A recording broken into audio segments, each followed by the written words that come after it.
right, welcome everyone to this week's HPL seminar. It's 3 o'clock, so we're just going to get right on started. So our speaker today is Dr. Kati Pasanen. Kati is an associate professor here at the University of Calgary in the HPL. So she has a background in phys ed, coaching, physio, sport and health sciences in general. She did her college studies at Varala Sport Institute, an undergrad in physio at Karelia University, a master's in sport and health sciences at Jyväskylä University. Jyväskylä, okay. A PhD in injury prevention at the University of Tampere. And there she also did her postdoc and was working as a research and development manager, so an independent researcher, before she came to the University of Calgary in 2017 as a professor. So her work is focused on prevention of lower extremity injuries in different athletic populations, with specific interest in the prevention of ACL injuries in women's sport, which is what we'll be hearing about today. And so Kati is, as we were just talking, she's quite excited to be starting sabbatical in September. So more time to do research. Yeah. But we'll hear more about her research program today. Prevention of anterior cruciate ligament injuries in female athletes. What have we done? Where are we now? Where are we going?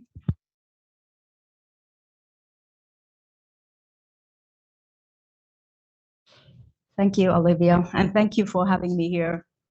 Long time no see. I think I gave my previous presentation here in January 2019, before the pandemic.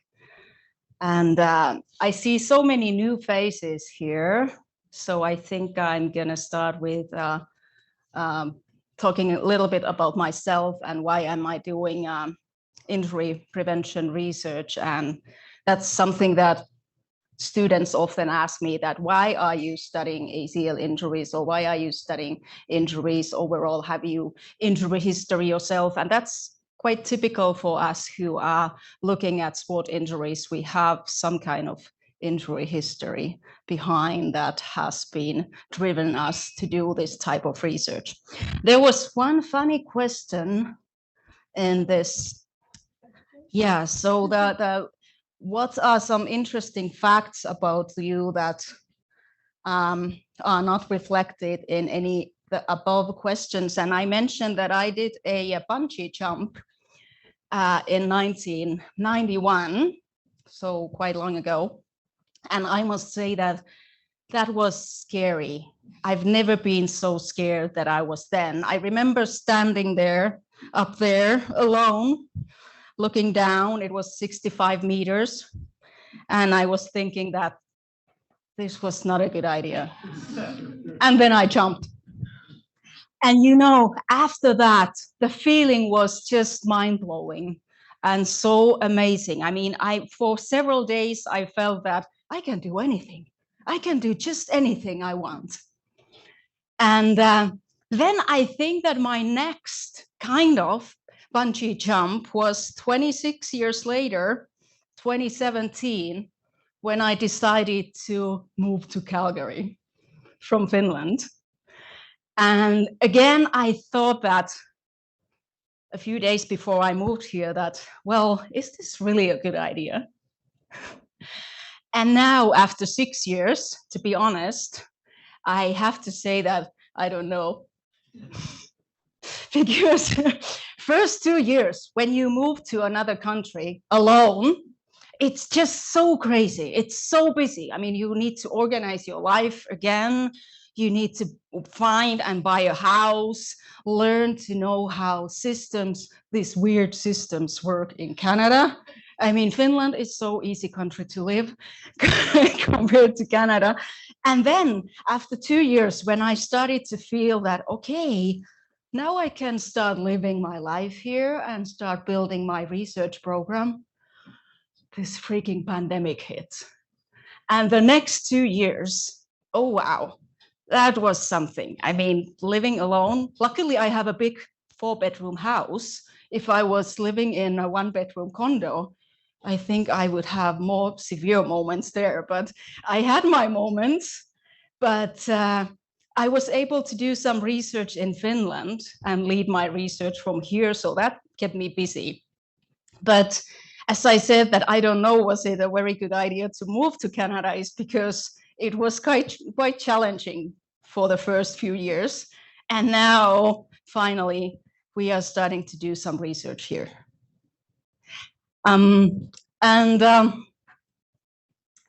As I said, quite often my students ask that, why have you started to do this type of research? And it's mostly because I have a background in hockey. I have competed in many other sports as well, cross-country skiing, swimming, track and field, even show jumping. That's a equestrian sport. Hockey has always been my number one sport, and I still play hockey during wintertime, 3 times a week. But we didn't play hockey last winter too many times here, maybe 4 times, or why? I was there. Okay. Yes, I have an injury history, but I've never sustained any ACL injuries or any typical sport injuries, actually. Some contusions playing hockey, of course, but when I was 22 years old, I was in a traffic accident. A car hit me. I was a pedestrian, and I broke my both legs. I had contusions everywhere in my body. I probably had a concussion as well, but back then it was not diagnosed. That was nothing. And this was quite severe injury because it took, I think, 2 years before I was able to run and jump without pain again. So I went through several surgical operations during those years.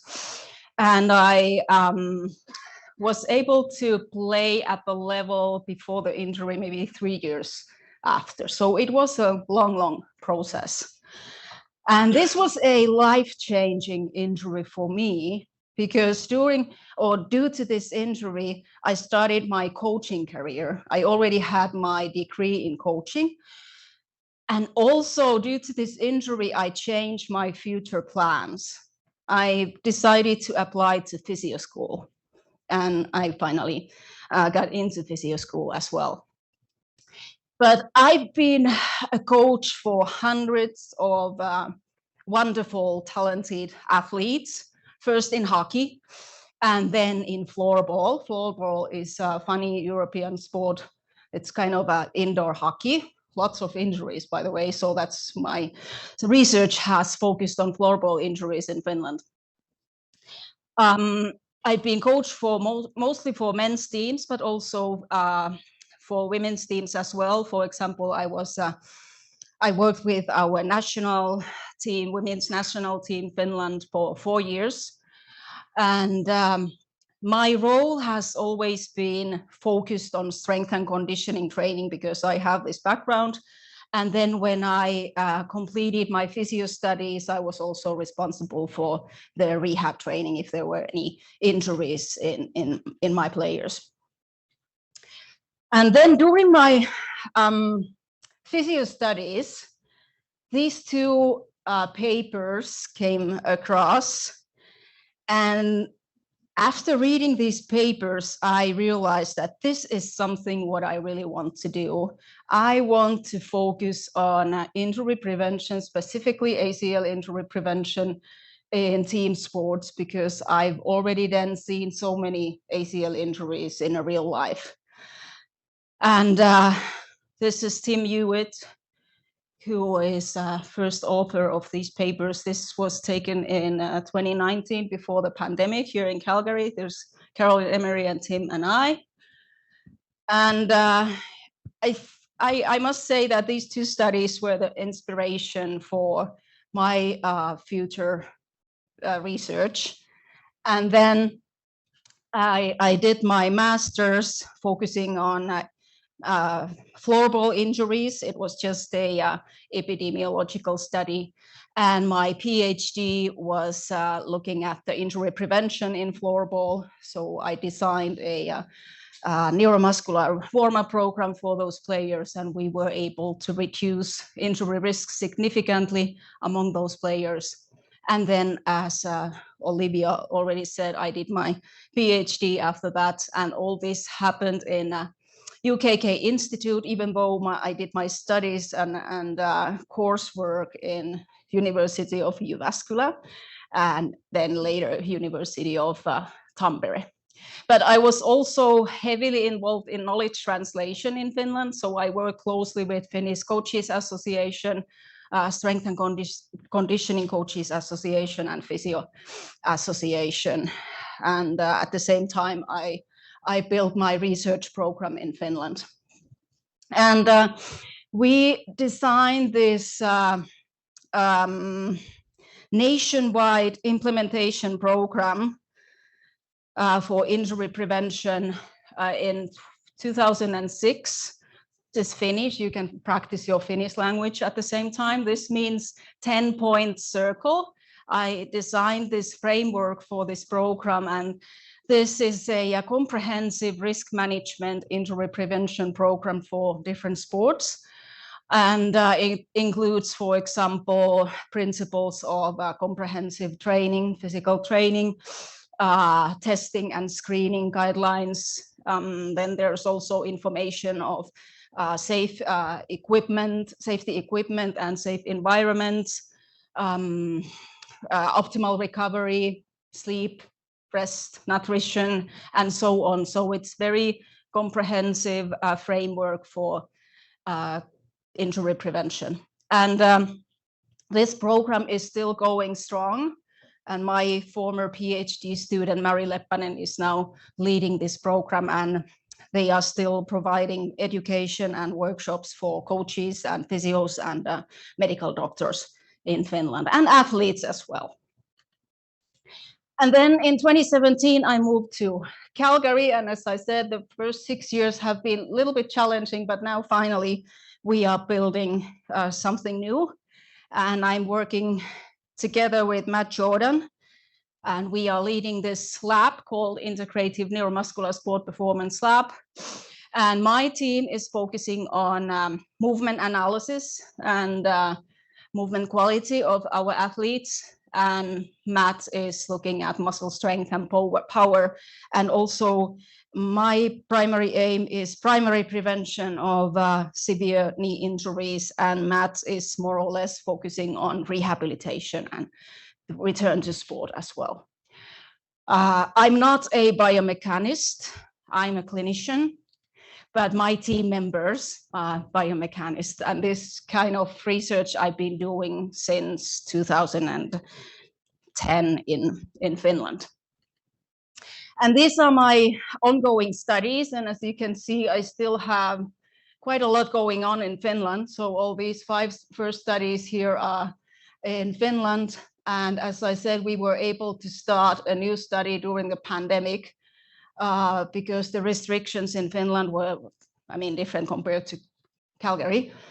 So we started this 3-year study in 2020, and the data collection was complete last, I think, November. So when I start my sabbatical, I'm going to start analyzing this with my students.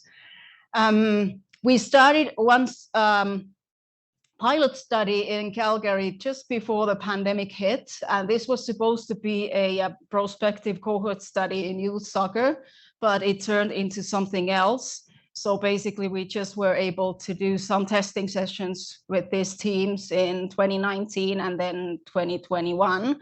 But luckily, we had data enough so that Aki-Matti was able to complete his PhD, and he successfully defended his work a few weeks ago. And today, I'm going to be talking about these 2 studies here, PROFIT study, which is a risk factor study looking at ACL injuries and other lower limb injuries as well. And then a few words about this new study that we started just a few weeks ago in Calgary. But first, some background. I think we are all aware that ACL injury is one of the most severe injuries that an athlete can sustain. And it's a common injury in pivoting team sports such as basketball and soccer, but also we can see high ACL injury rates in alpine skiing, for example. And we know that females are at higher risk for ACL injuries than males. And even though different research groups everywhere around the world have done ACL injury research, ACL prevention research, we haven't seen any reductions in ACL injury rates in females during the last 20 years. So we really need to start thinking about different approaches for ACL injury prevention. And these injuries can have long-term consequences. First of all, they can lead to long absences from sport. Typically, athletes go through a surgery, and then the rehab takes about 9 months, but it can take up to 2 years before they can fully return to sport. So it is a severe injury. And up to 30% of those who return to sport after their first time ACL injury sustain another injury, typically within the 2 years after the return to sport.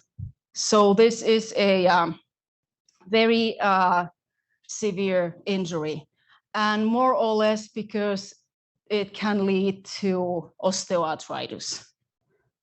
And this data is from a Norwegian study, Norwegian follow-up study. So within 15 or 20 years, near all those athletes or any patients who have sustained a ACL injury display signs of osteoarthritis. So when we start designing injury prevention for any particular injury type, the first thing we need to know is to understand how these injuries, how this particular injury typically occurs. What is the mechanism of this injury? That's always the first step. We need to have a clear understanding. What are those events that lead to this injury? And we have lots of data of ACL injuries and ACL injury mechanisms in different sports. These are just some examples here from team sports. We have also biomechanical analysis on injuries in alpine skiing, for example. So we have quite a clear understanding how these injuries occur. And interestingly, the injury mechanism is quite similar in both females and males. More than 70% of these injuries occur in non-contact circumstances. So it means that injury is not a result of a direct contact to the lower limb knee area on the lateral side. And typical injury situations are side cut movements, quick direction changes, and landings from a jump. And in typical injury situation, the body weight is more or less on one leg, landing leg or cutting leg. And then when there's also a relatively small knee flexion angle, and then knee valgus and internal rotation occurs. And it has been estimated that the rupture occurs between 30 and 40 milliseconds after initial foot contact. And then one recent study from football, soccer, sorry, it's football in Europe, indicated that the majority of ACL injuries occur within the first 30 minutes of a game. So it maybe means that it's not so strongly related to fatigue levels. So typically those injuries, at least in soccer, occur when athletes are running fast, turning fast, landing, jumping higher, and performing more these type of movements. So then the question is that can we change the chain of events? So if we have now an understanding how these injuries occur, then we can start thinking about potential prevention strategies. Can we somehow control those movements that obviously lead to this injury? And I have one video here. Let me see, I hope it works. This is from my study in Finland. Here we go. This player here. This is floorball, by the way. There is another camera angle soon. So she performs a just quick side cut maneuver here. And it's a total AC rupture.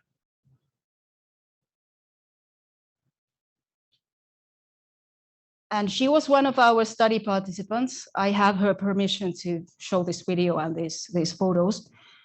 And she had some difficulties with her cutting technique, landing technique as well. And one thing I want to say is that during this type of cutting maneuvers or side cut maneuvers, the injury affects the outside leg here. So her issue was that she wasn't able to control her knee alignment during this type of movements. And she didn't have any anatomical problems. I mean, she had nice straight legs, nothing related to hip anteversion or anything like that could increase the risk of this type of movements. And if you take a closer look at this still photo here, you can see that just before the foot contact, her knee is already in valgus position. And she doesn't have standing valgus problem. She has nice straight legs. So this is just her way to run. The other leg? No, it's this leg. This one, left leg. Later, I mean, she has sustained 3 ACL injuries already. Later, yeah, the right one as well. I actually thought the same. I thought it's the next step in the video. No, it's this one. This one was her left leg. Yeah. So she makes one more step on the other leg and then collapses. Yeah, that's right. Yeah, that's right. Because in the video, it looked like that was not the injury, but the next step was the injury. Yeah. Do you want to see the video again? Sure. Yeah. We can learn something. We can learn something. But yeah, I know this was her left knee.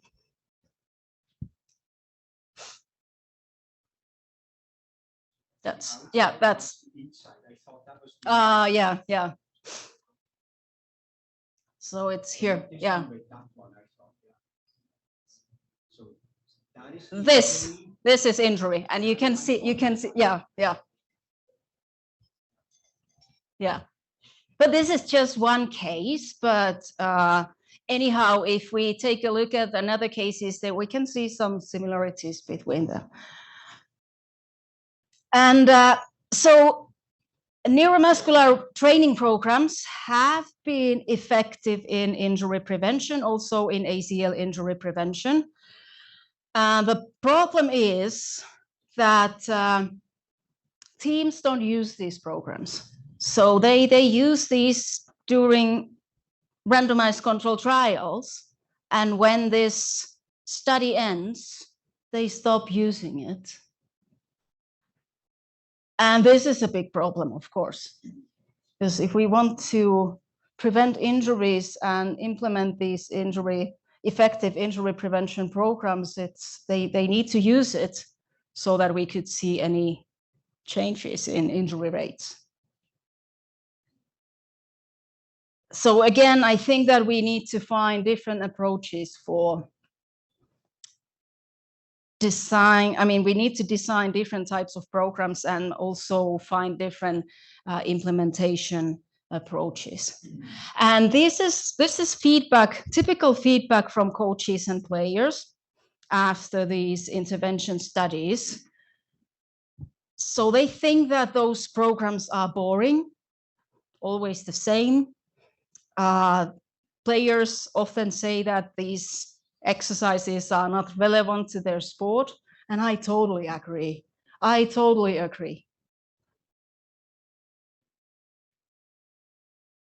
And I'm going to tell you more about that in a minute. So there are some clear limitations in these injury prevention programs that we have so far used in injury prevention and ACL injury prevention. First of all, I think it's because we researchers, we tend to talk about injury prevention training. Are you doing injury prevention training? Does your team do injury prevention training?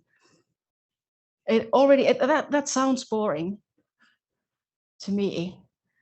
And as a coach, I don't talk about injury prevention training to my athletes. I talk performance training, because these programs are performance programs at the same time. And also, this leads to the situation that many coaches and athletes, they think that injury prevention is something separate, some separate thing here. And then we have this is our real training, our practices, and our strength and conditioning training. But I think that we should include injury prevention principles in every single training session. We should focus on proper technique, proper knee alignment. We should focus on comprehensive strength training. And also we should focus on proper technique during our sport-specific practices, because those are the situations where injuries occur. And I'm one of those coaches who I use neuromuscular training every day, and I do use those neuromuscular warm-ups that have been shown to be effective in injury prevention, but my warm-ups are always different. The aim of warm-up is to prepare your athletes to the training session that follows the warm-up. So if our practice session is focusing on one-on-one situations and body contacts and game-like drills, then the warm-up needs to prepare athletes to this type of activity. If our practice or training session is strength training after warm-up, then warm-up is totally different. I prepare athletes to do those movements we are going to do during this strength training session. Maybe we have then sport-specific practice session after this strength training session. Then we maybe do a 10-minute neuromuscular activation before we go to the field. So it's always different, and it's always also different for that reason that I want to challenge my athletes. It's important that we provide different types of variations of exercises and warm-up drills. Also, if our aim is to improve athletic performance and motor skills, we need to follow these 4 training principles. And the first one is a principle of specificity. And it means that the way our body reacts to training is highly specific to the trained activity itself. If our aim is to improve, let's say, soccer players' direction change techniques or landing technique, we need to practice those skills, those sport-specific skills. And what do these warm-up programs include? Skipping, side shuttles, which are good warm-up exercises, yeah. But they don't include so much sport-specific skills. And that's, I think, it's a problem, because injuries occur during these direction changes and sport-specific landing movements.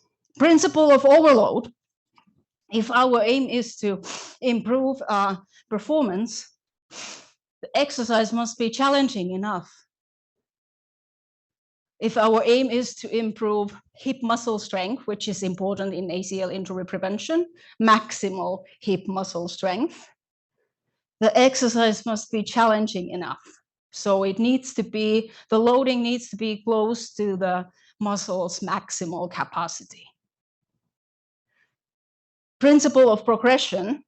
Our body adapts to training routines over time, and therefore we need to change loading, exercises, intensity, duration regularly. And finally, principle of individualization. We also need to consider each athlete's age, sex, skill levels, training history, injury history. Different athletes have different needs. And if we take a look at these typical neuromuscular warm-up programs that have been used in studies, we can see that they are somewhere between 10 and 20 minutes, a couple of times a week. Study length is from 2 to 6 months, typically. Low to moderate intensity, and one size fits all principle. Maybe we can even see some changes in performance if the stimulus is new for these athletes, because the duration of this program is relatively short. But in the long run, I don't think that these can provide any significant changes for athletes in their performance or in injury prevention as well. So there are several limitations. Lack of sport-specific skills. Also, those exercises are not challenging enough to produce results. For example, in strength and power, there's minimal progression, lack of variation. There's sometimes 2 different levels for each exercise, sometimes even 3 or 4, but still, if you want to do this year after year after year, I think that's way too small number of different variations. And it's one size fits all approach for all participants. Then, before I move to our studies, I want to highlight this study that was published just a few months ago, was it? Or was it a year ago? So far, all ACL injury prevention studies and risk factor studies have focused on biological sex.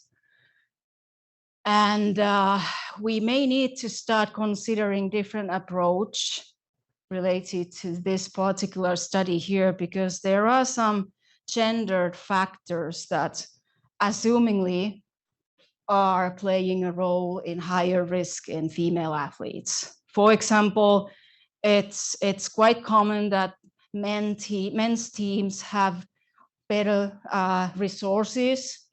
They have maybe better coaches there as well. Maybe their training is the training quality is better compared to women's teams in, for example, in the same club or at the same league level.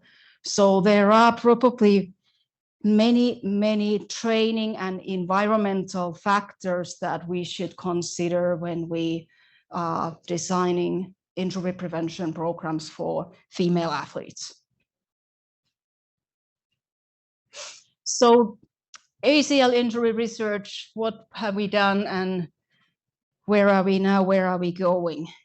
And I would like to start with the PROFIT study that we carried out in a few years ago.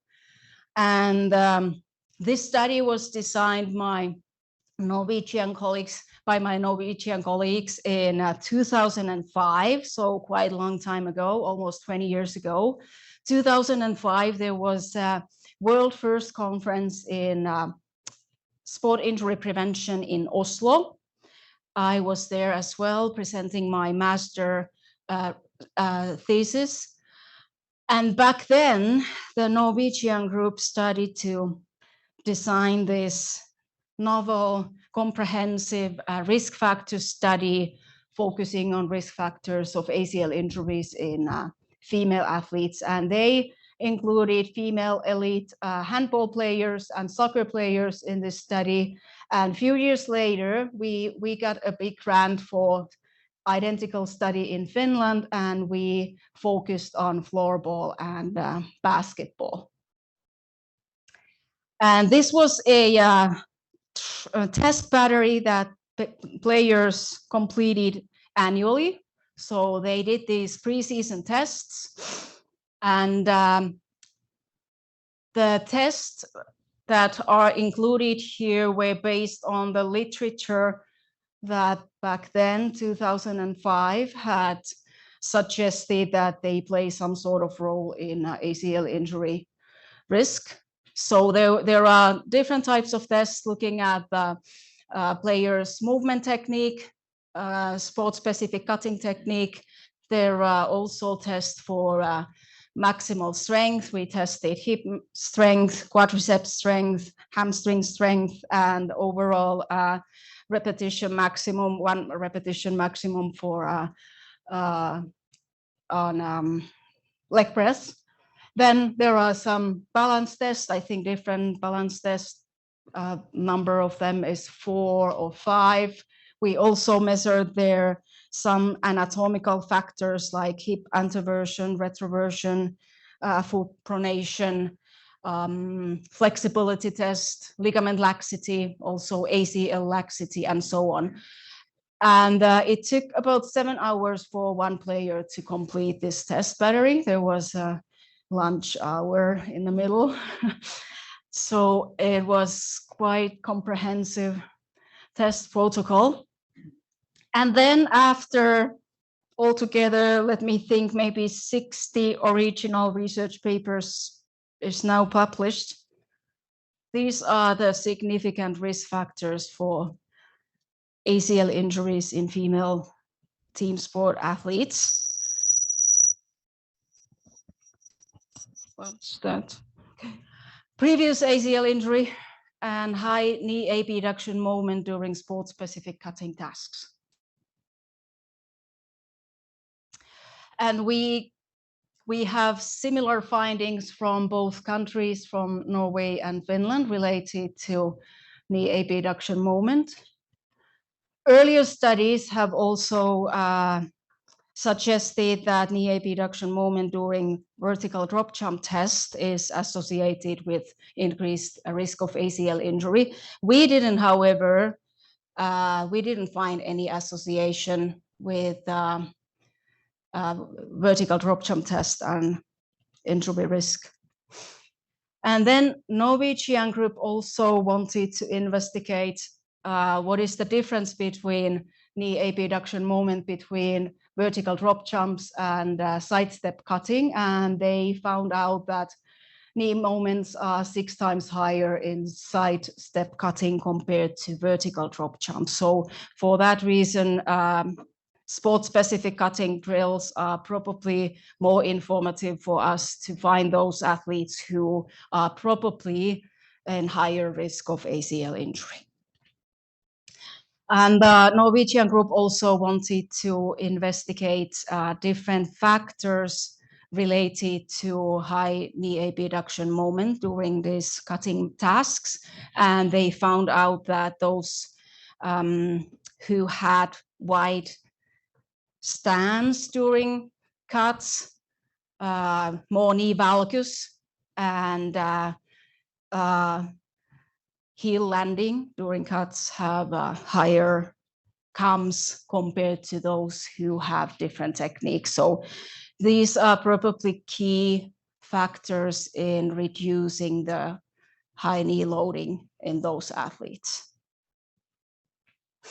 Then this is one of the most recent studies where Kevin, Bill, and others looked at also factors that are related to high knee abduction moments. So they did a cluster analysis and compared those, the group with high knee abduction moments versus low knee abduction moments. And their results revealed that those who have high CAM showed more knee valgus, higher downward velocity, and higher vertical ground reaction forces at B.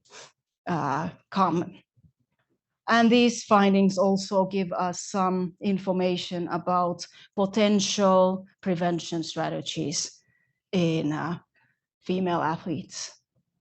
So we started this study here in Calgary a few weeks ago, but the identical study started in Norway last summer. I went there in late May, and they started their testing in early June last year. We are going to conduct similar study in Finland if we get funding. And the reason to do this type of multi-center project is that we can later combine the data and do pooled analysis as well.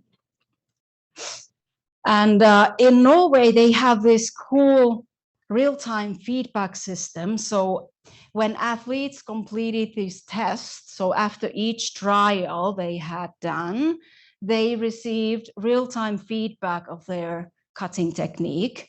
So they were able to see themselves on a screen doing the trial, and then the researcher provided some information about their knee loading. And right after that, they asked them to change their technique and do this trial again. And interestingly, they were able to change their technique and they were able to reduce their knee moments. But then when they were tested again a few weeks later, they had returned back to their old technique. So changing habits is not very easy. Changing your movement technique is not easy, but I think it's possible. We just need to practice enough. So we started this similar study here in Calgary, and we are looking at knee abduction moments during sport-specific drills in basketball and soccer players.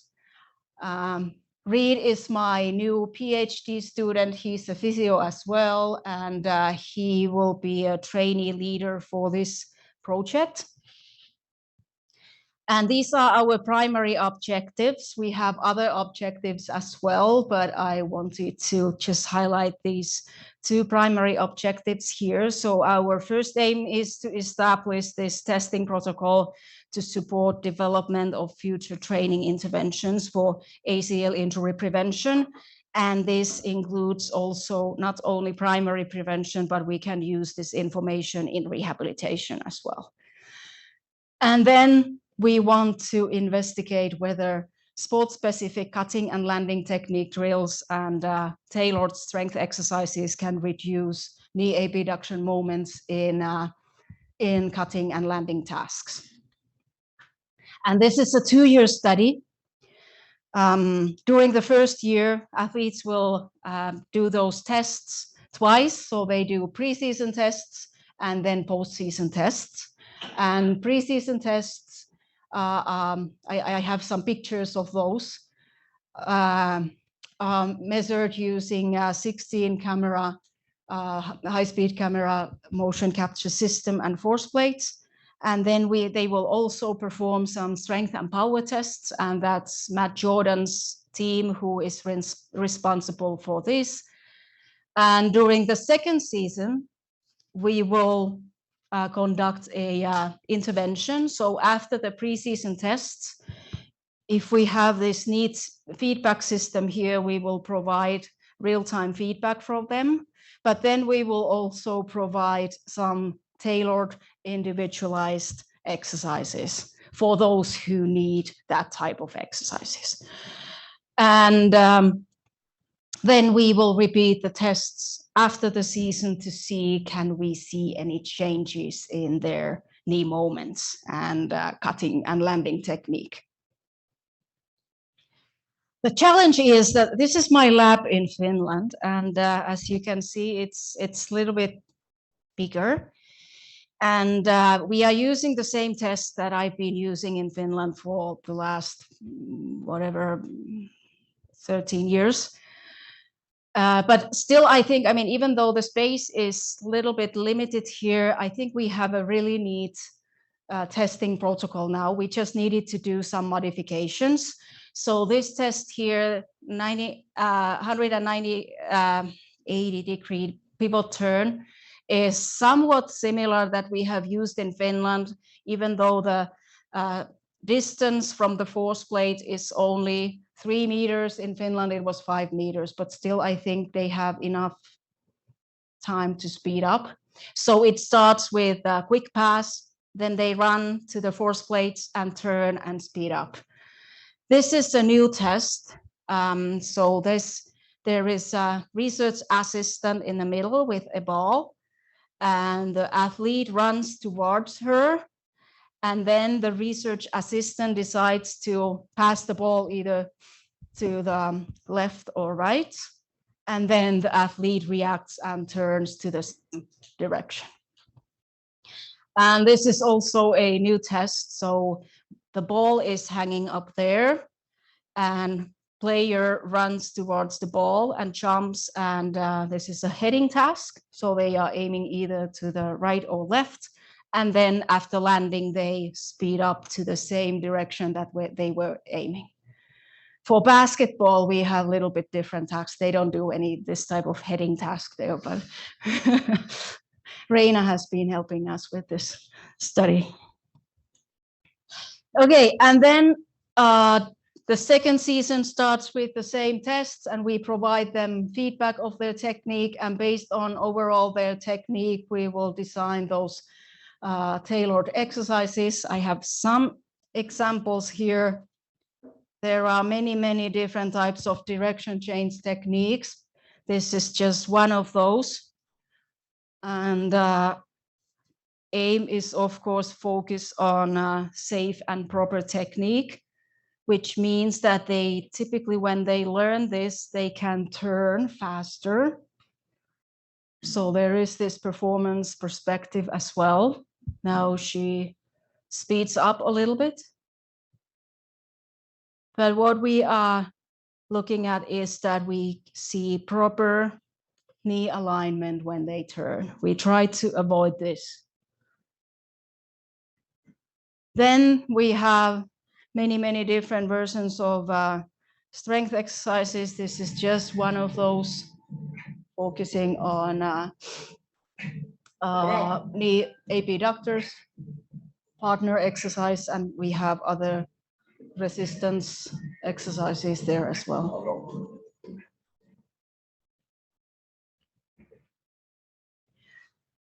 And we are working very closely with Bonnie Sutter and Rich Heskett. We have weekly meetings, Dino sports with sports science team, and we have met coaches a few times now, and we are doing this together. So we try to build close relationships with coaches.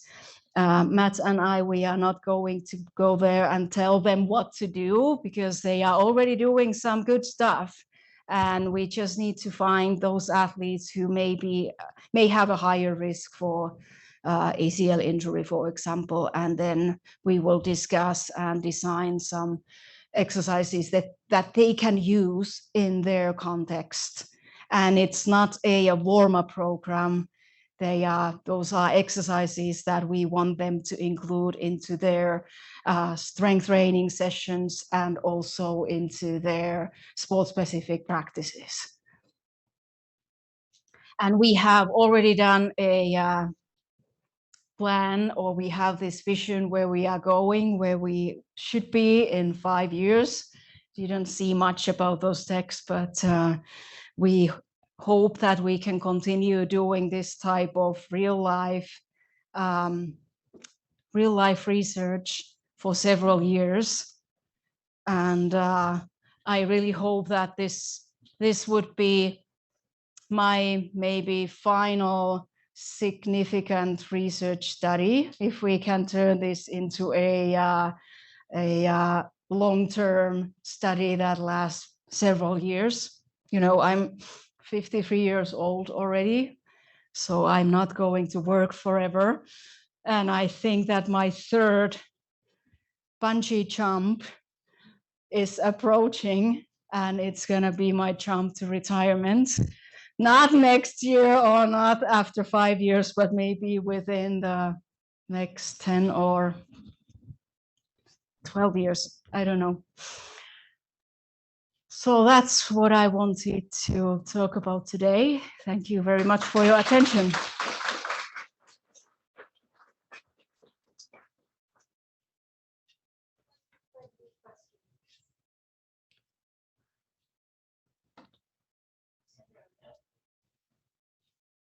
We have done a lot of cutting drills and analyzed them, and we've never used 16 cameras. What am I missing that you are capturing?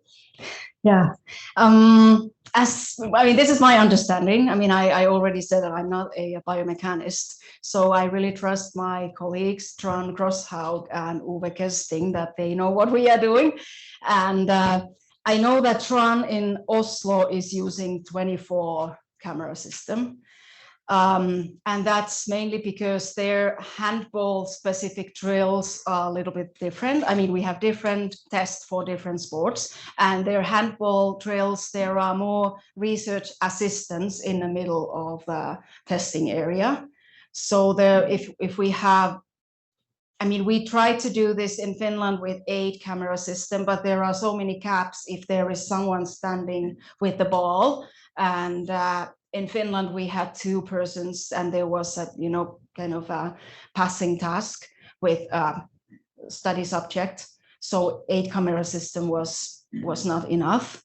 And so I followed Tron's guidelines, and he said that 16 would be probably enough for these tests that we are using.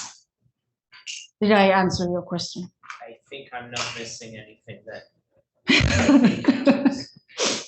Yeah. I understand if you have other people involved and you need to get. That's right. Yeah. That's big, right? Yeah. But I think that's the main reason, because we use those research assistants there in the middle.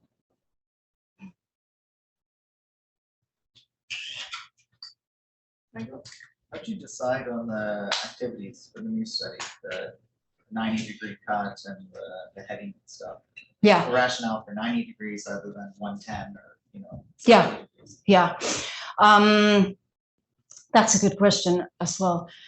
The 90-degree cut, we have used 90-degree cut in our earlier studies, but it was just, it was not unpredicted cut like this one.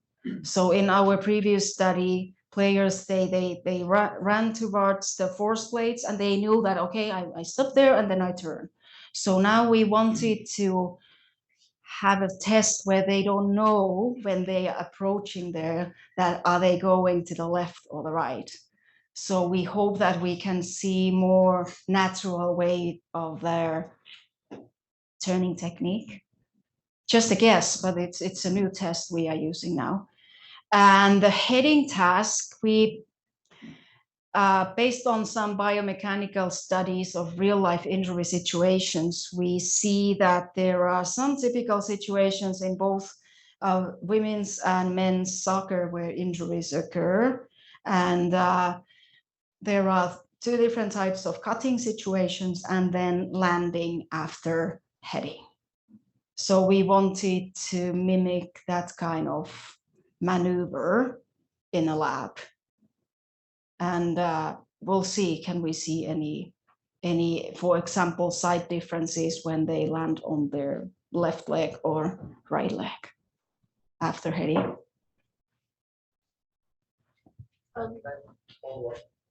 So what, you run forward and the light shows left or right, or how does that work? For the heading task, or no, for the cutting task? For the cutting task, there is a research assistant in the middle with a ball. And did you see those mini nets we had there? Yeah. So the research assistant, she has the ball, and then player is running towards her, and she has a random list: right, left, right, left, right, right, right, left, left, right, left, and that says which direction she pass the ball, so to the net over there or there. Okay. And then the player reacts and turns to the same direction. Okay, we'll go to June first. I was wondering, how would you individualize a warm-up for, people with, let's say, previous history of ACL injury and people without? Warm up. Yeah. I think warm up itself can be pretty much the same for those who have a history of injury and those who have not. It's more related to if we see any differences in their movement patterns. So we should address those, maybe some technical errors if there's any. We can see those also in healthy athletes without injury history.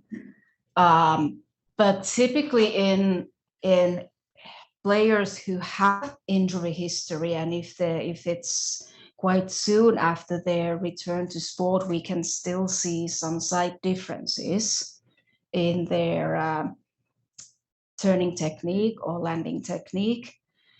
So warm up is a nice time for focus on those technique related problems, because as I said, we use slow to moderate intensity.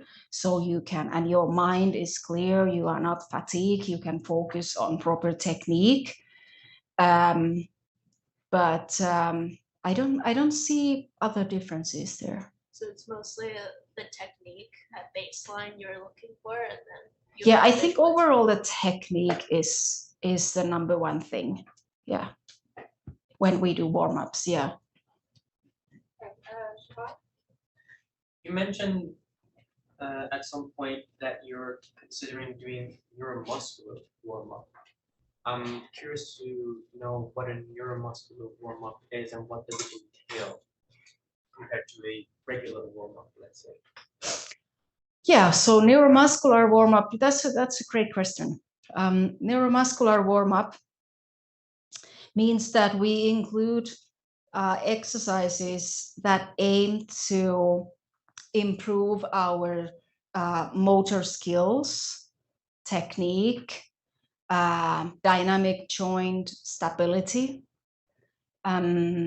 So it's different compared to traditional warm-up where we do maybe just some jogging and then stretching.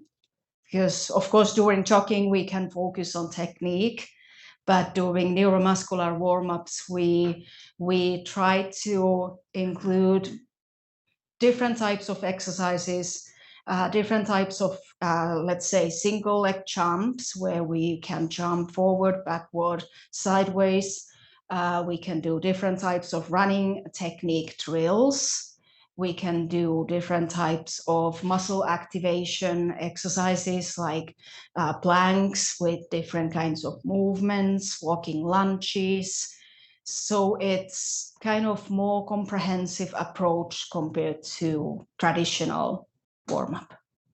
So when I hear the word neuromuscular, I automatically think of neuromuscular activation or recruitment of muscles.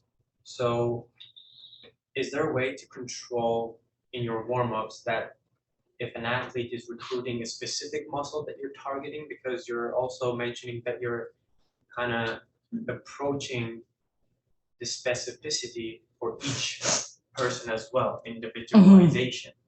So let's say we have two athletes performing a squat or a lunge, and one is recruiting more of the vastus lateralis and the other is recruiting more of the vastus medialis. Is there a way to discern that without using equipments like EMG? Yeah, I don't think so. We don't have, I don't think that we have ways to evaluate that during warm-ups, but that's a good point. I mean, we've been thinking about including EMG into this study so that we can also evaluate players' muscle activity during these movements, and maybe we can find some associations between knee movements and also between technique and muscle activation. But that's a good point. But I don't think we have any tools for that. I mean, feasible ways to do that during warm-ups. Yeah.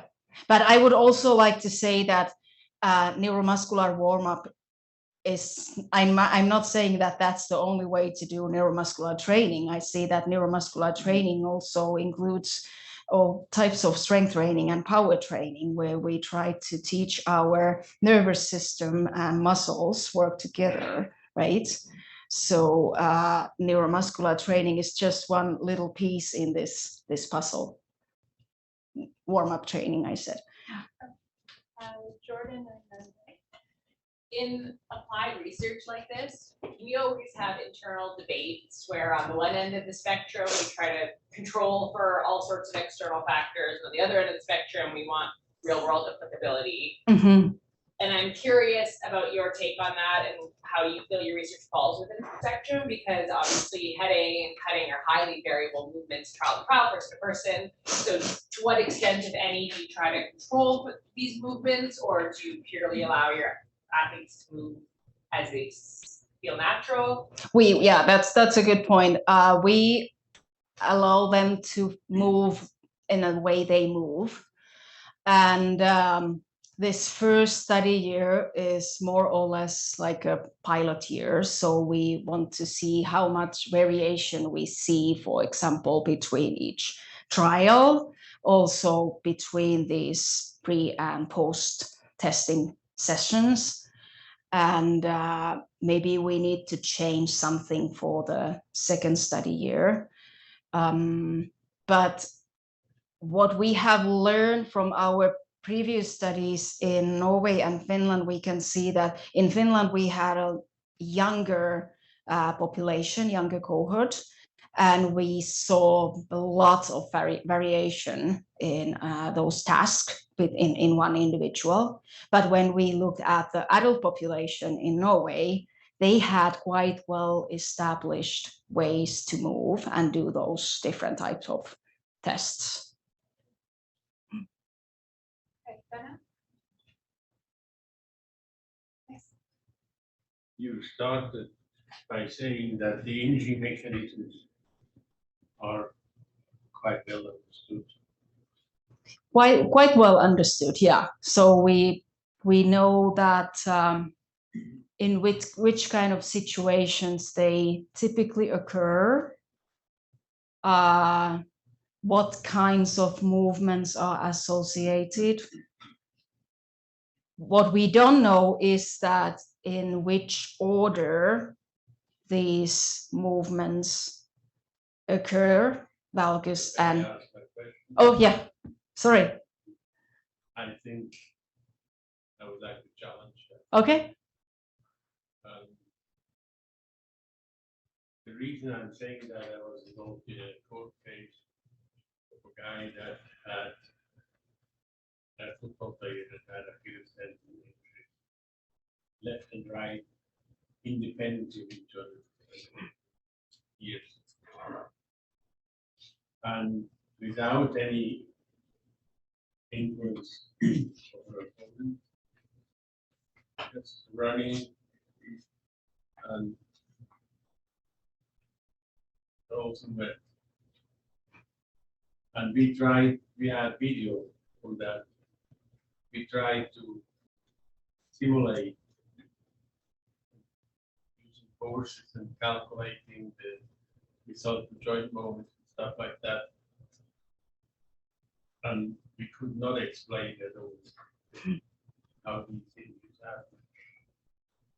So I would suggest that first of all, there are many different ways that injuries can happen. We both thought it was the right thing. Mm-hmm. And I would suggest that there are some mechanisms that we haven't thought about at all. One of them I suggest is that the muscle activity blanks out for a certain short period, maybe 40 milliseconds, something like that. Yeah, that's a very good point. I don't know about Achilles tendon injuries because I have mostly focused on ACL. Yeah. ACL. Oh, okay, okay.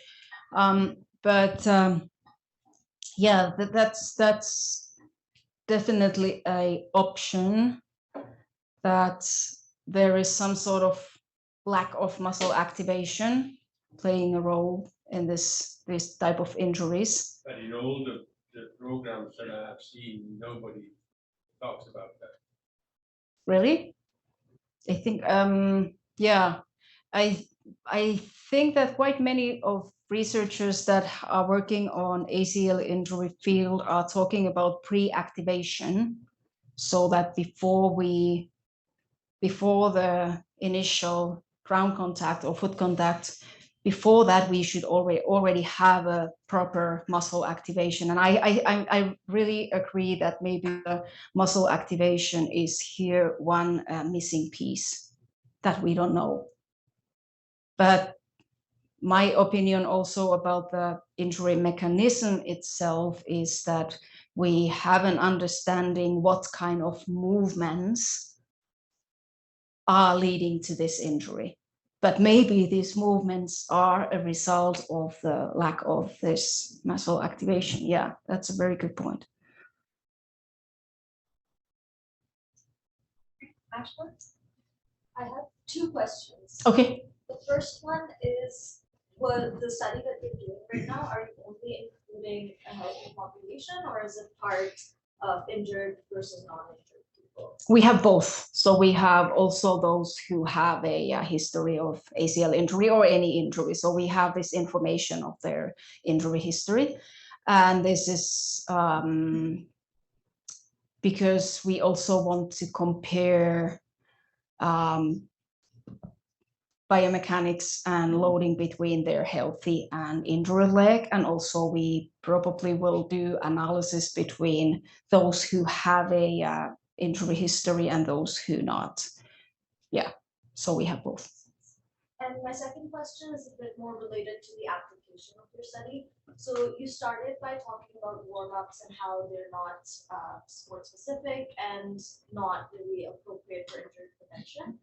From my understanding, having been an athlete as well, I don't see warm-up as being an injury prevention aspect. I see the functional strength training and the power training as more of an injury prevention. Am I right when I think of that? Well, I would say that I'm not saying that warm-up is not important or that it doesn't have any effect in injury prevention. I think it's one piece in this bigger puzzle.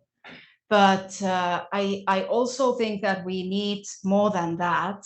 We also need to do, we need to introduce proper strength training and conditioning training and overall focus on proper technique in every single exercise we do. Could you give an example of because you said that you're involved in knowledge translation to coaches and implementing your knowledge in that space. So what could you give an example of what would be an injury prevention? Maybe a couple of exercises that would include that, for example, for ACL and soccer. Yeah, so first of all, our workshops that we have implemented, they include lectures about typical injuries in this specific sport if we are providing this workshop for soccer coaches. So we want them to be aware what are the issues in their sport, what are the risks, typical injuries that occur. And then we provide some specific exercises that have been used in studies looking at injury prevention in soccer.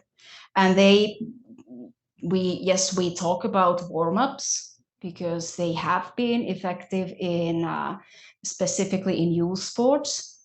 But then we also need to consider the different populations. So in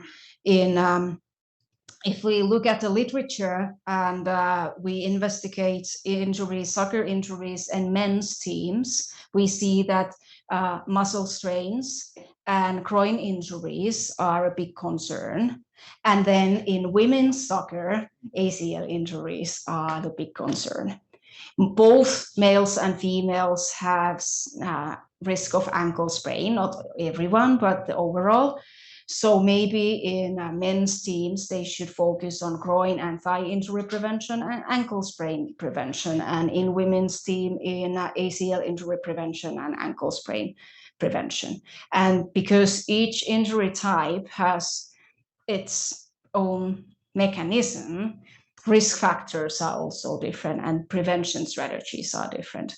So in hamstring injury prevention, we have some evidence that eccentric hamstring training, strength training, can reduce the risk of hamstring injuries. So maybe for men's teams, that would be the way to go.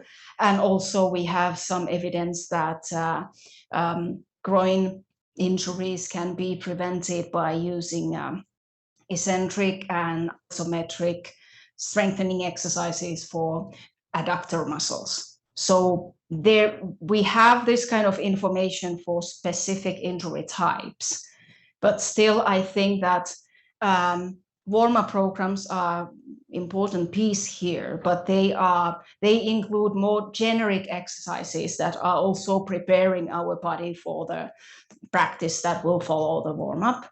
But I think they still have an important role there, but we need to do other things as well. Did I answer your question? Yeah. Yeah, okay.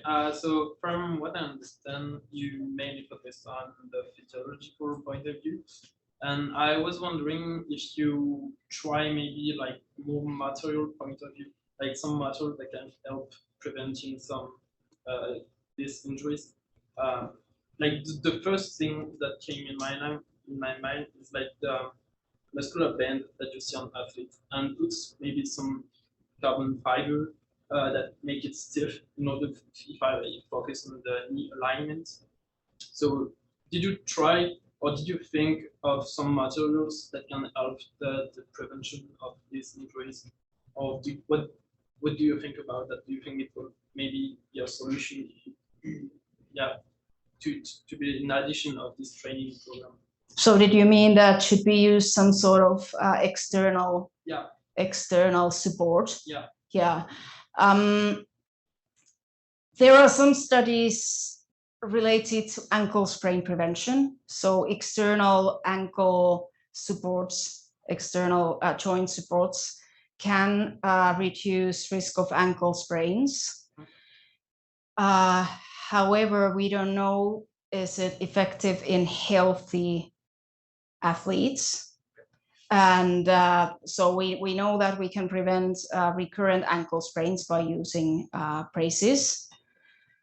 It's tricky to investigate whether we can prevent ankle sprains in healthy athletes, because it's difficult to find athletes who have never had an ankle sprain. How many of you have sprained ankles? Whatever. So that's a problem. Then there are some studies that have investigated can knee braces prevent knee injuries, but no, we don't have that evidence yet. So can I follow up on Yeah. that? We just did one of those. Okay. Here we have a client, and not prospective, Yeah. but this is kind of my question. We have a client that has a brace Mhm, that claims they can reduce the abduction moment mhm. during a cutting maneuver. So we did exactly that test. We compared with and without brace cutting maneuver, and we found 2-3 degree difference in the valgus angle. Yeah. And the question is, can that client now say that they're less likely to, or they reduce the likelihood of injury risk? If they are using that. So you think that would be a positive result? Yeah, but we need to carry out a study, I guess. prospective study and see how it works. Yeah. What do you think? That's Yeah, my opinion, yeah, early yeah. calls But and- yeah, but so far we don't have evidence that we could use external support to prevent injuries. But I'm not saying that it's not possible, but that's And what Oh. was unique in this, it was customizable Yeah. support, so that was kind of different compared to a general. yeah. And I mean, after my accident, I mean, I have osteoarthritis now in my both knees, and when I love to do hiking, but my knees hurt, specifically my right knee. But I have this knee brace now, and when I wear this brace, those braces for osteoarthritis, you can adjust it from here, and it turns your knee to valgus. I mean, I'm talking about valgus. That valgus is bad, but it's good for me because I have bone knees.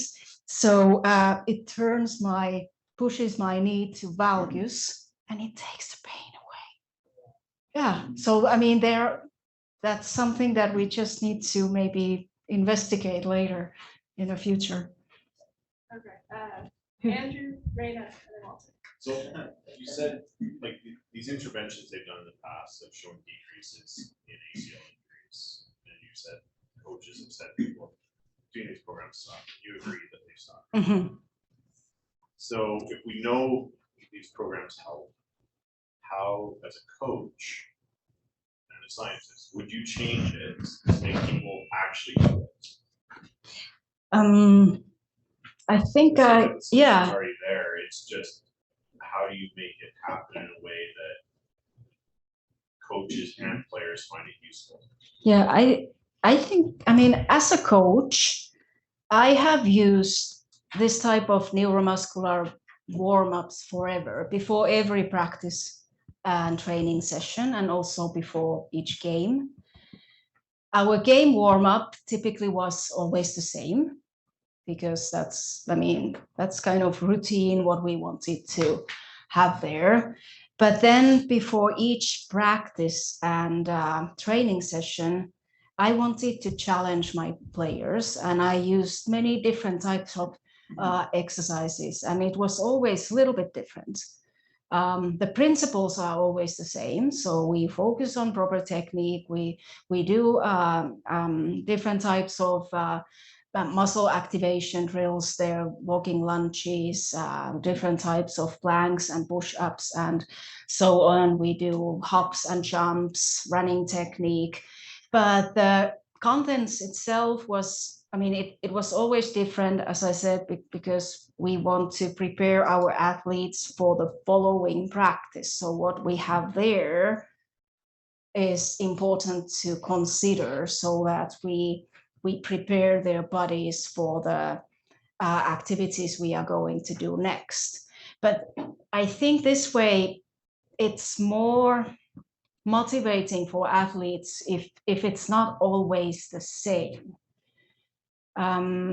It's a little bit time consuming from the coach perspective, because you have to design it every time a little bit differently. But my experience is that way you can engage them to do it. And of course, I mean, if a coach says that, okay, this is what we do, so then they do it. Raina, do they? Yeah. But in many teams, what I know, the problem is that coach is not interested in this. And they ask maybe one of the athletes to be the leader, and they just give them a paper that do this warm up every time. Hey guys, do this warm up every time. So do you think the problem is that these exercises haven't been designed sport specific? I think that's one of the issues there. Yeah.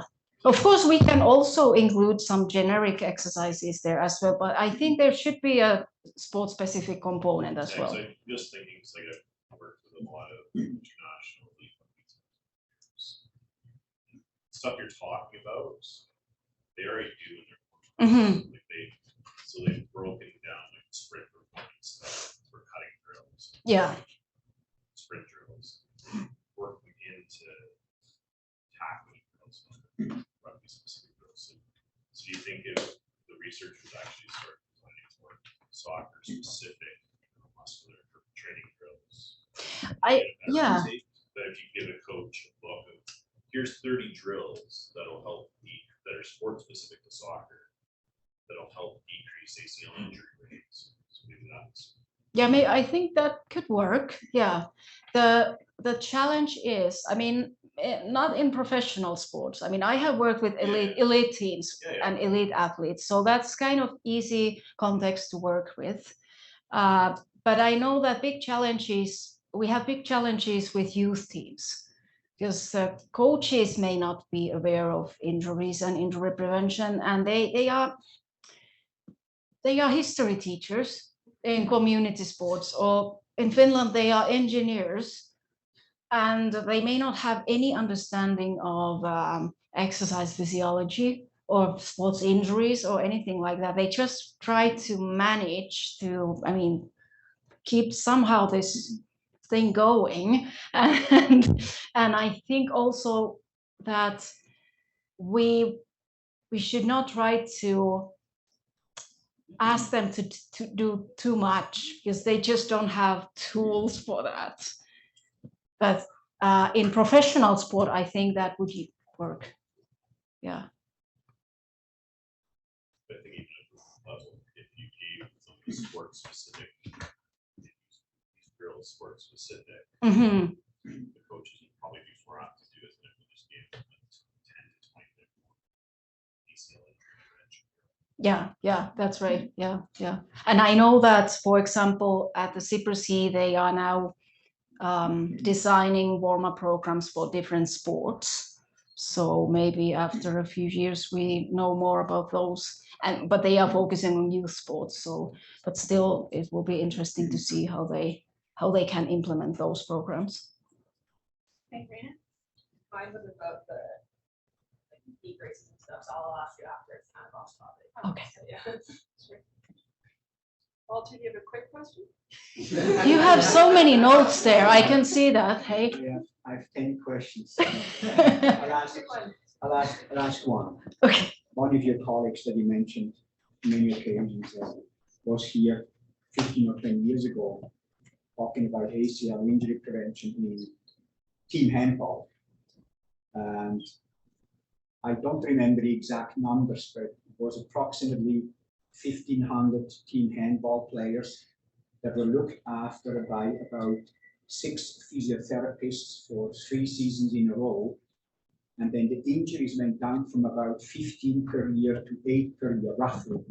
So it's like 6, 7, 8 injuries that were prevented per year, employing 6 people, making sure the training is implemented. The study was millions of dollars over 3 years. Is it worthwhile to do these studies with millions of dollars to prevent 6 or 7 or 8 injuries in 1,500 people? So instead of 15, you have 8. That's a very good question. And actually, I have an extra slide there related to this question.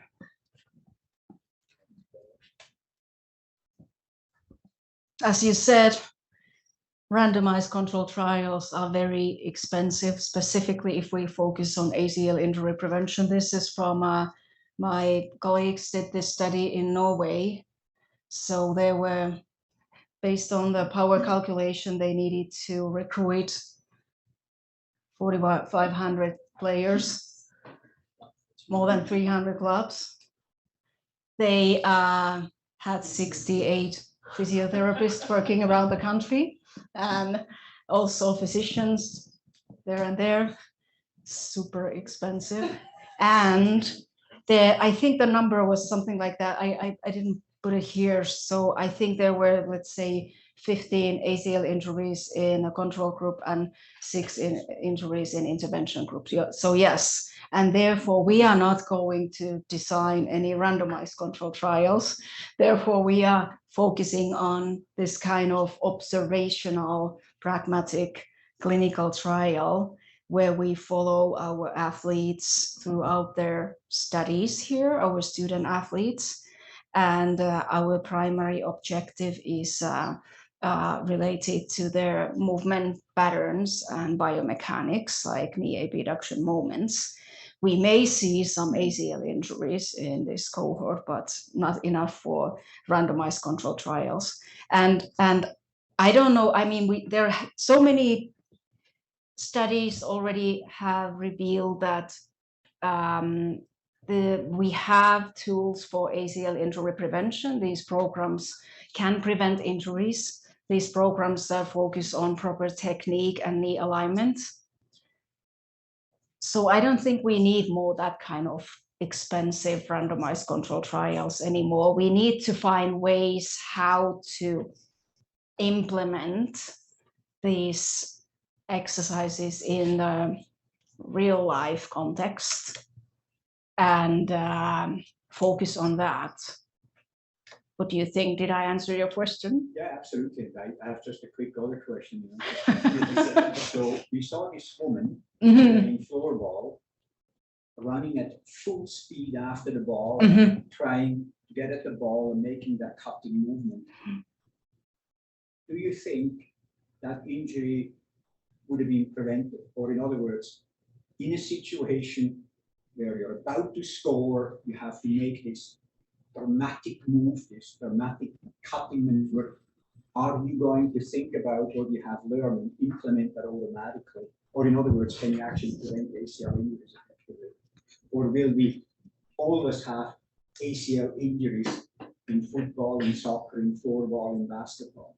We will always have ACL injuries there. Yeah, always. We are not able to prevent all of them. We can try to reduce their risks. We can try to improve their technique. Changing technique is not easy, but it's possible. It takes time, but as a coach, I think it's possible. And maybe that way we can help some players and prevent some of those injuries, but not all of them.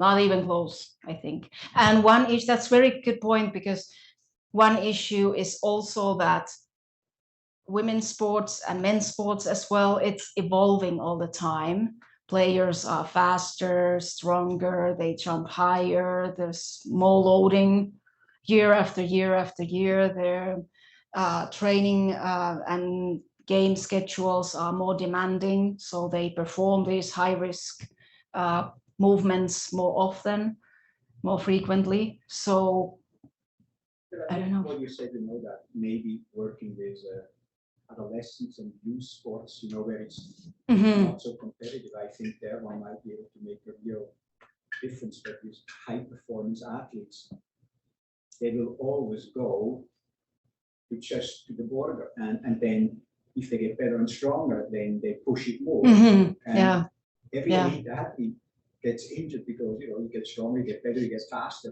So you push more in training, in practice, in your sport. Yeah, exactly. And then there are, of course, other factors as well behind that. So maybe it's just their ligament laxity overall, or maybe bony structure or something like that we are not able to control. So, but there are some areas that we try to control, or we try to change if we can find these athletes that we believe to have higher risk for injury. Because one of the contradictions I found in your talk was that you said, okay, you're doing strength training, you show the exercise. So, but then you also said, oh, in Norway, they have this immediate feedback, and they have somebody do a movement, they have a high knee abduction moment, they tell them to do it differently, and they do that, and it works. And I'm going, well, it's the same athlete, so the same strengths. So does it have anything to do with strengths if you actually can just give instructions and the person can improve what presumably they are doing at the same performance level? Yeah, good point. We are actually just writing a paper related to strength and knee abduction moment, and we are looking at can we see any association between strength and hip strength and other lower limb strength measures as well, and abduction movements. And interestingly, based on our findings, the technique is the key. So even though strong athletes can have poor technique, and weak athletes can have good technique and lower knee abduction moments. That makes a lot of sense to me, because we don't, at the knee, we don't have muscles for AB and abduction. So it has to come from the ground reaction force and how your leg is aligned and so, because your extension strength, your knee extension moment, the flexor moment, you can influence with the muscles, but you don't have muscles in the knee that can influence that. Yeah. But I mean, the strength is still, I think it's an important piece here, because in many of these athletes, we see huge side differences, even in healthy athletes. And we can see these side differences in strength, and at the same time also in their direction changes. And this is probably mainly, I just noticed this when we started to do these data collection sessions here, that quite many of our athletes don't know how to turn to the right or left. So they always turn to their stronger direction. And this way, if they keep doing this forever, of course, it can be related to their sport and the position where they play. But I think that's one of the issues that we need to consider here. So if you always turn to the right, to the right, to the right, and one time in a game you have to turn to the left, and you have no idea how to do that. So that can be a problem as well. Just my opinion as a coach. We're past 4:30, so I'm sure if Kati's able to stick around, you can chat, and of course she's here in the HPL, so you can always ask her questions later. Thank you again for